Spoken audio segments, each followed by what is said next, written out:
Alors, je suis Yasmine Desastres. Je suis une artiste de musique électronique expérimentale. Quand j'étais adolescente, je faisais du beatmaking. Donc, je samplais en fait tout ce que je faisais. J'utilisais que des samples. Et en fait, je me suis sentie très vite limitée par ça parce que voilà, je voulais composer des mélodies et tout, mais j'avais pas les clés pour le faire. Je me suis éloignée de la musique et j'y suis revenue plus tard avec la noise. Il y a beaucoup de liberté. On invente ses propres techniques en fait. En tant qu'autodidacte, en fait, ça m'allait bien. Mais très vite, j'ai ressenti le même problème de vouloir composer, et de pas pouvoir en fait. Et j'ai trouvé un petit clavier Casio pour enfants. Je voyais ce qui sonnait faux, ce qui sonnait juste. Et petit à petit, en fait, j'ai appris comme ça, un peu à l'instinct. Le festival Girls Don't Cry, je l'ai vraiment vécu comme un cadeau. C'était assez magique d'avoir joué aussi juste avant Aïcha Devi, c'était disons un honneur parce que c'est une personne qui m'a beaucoup inspiré aussi et qui continue de m'inspirer.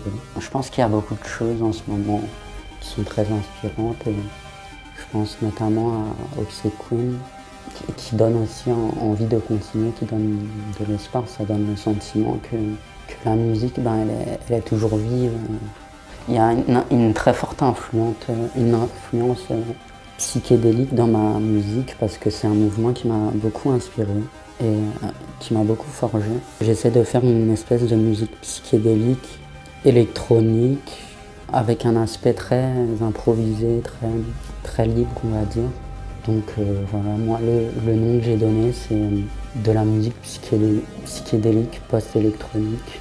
Je pense que la place des femmes dans la musique électronique, on est un peu un groupe social qui a eu beaucoup d'impact sur la musique électronique, mais on ne nous a pas donné le crédit et je pense qu'actuellement on commence à reprendre l'espace petit à petit, mais que cet espace-là, il ne nous est pas, donné en fait.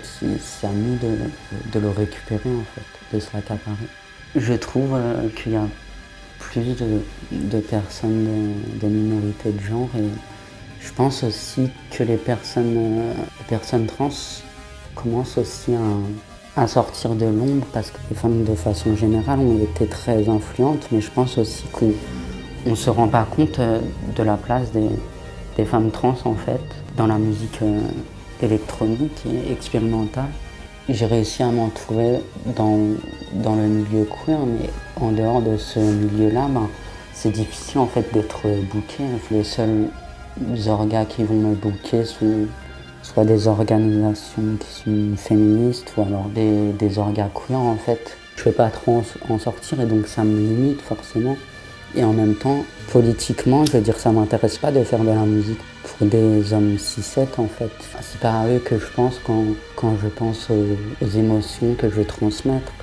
Il faut des modèles queer. Si on a des artistes trans, lesbiennes, gays, on aura forcément différentes représentations qui sont justes, qui sont vraies et qui sont pas des espèces de mythes. Je travaille sur un EP que j'ai commencé il y a environ 2 ans en fait, qui s'appelle Khamsa et en fait c'est une sorte de chemin initiatique en fait, au travers des différentes phases de l'amour jusqu'à, disons, l'amour divin. Là, j'ai un album en fait qui va sortir d'ici la fin de l'hiver, donc a priori en février. Il y aura des copies cassettes et ça sortira sur le label du Cœur Record. Disons que j'ai un rêve, c'est de faire de la musique pour un défilé de mode.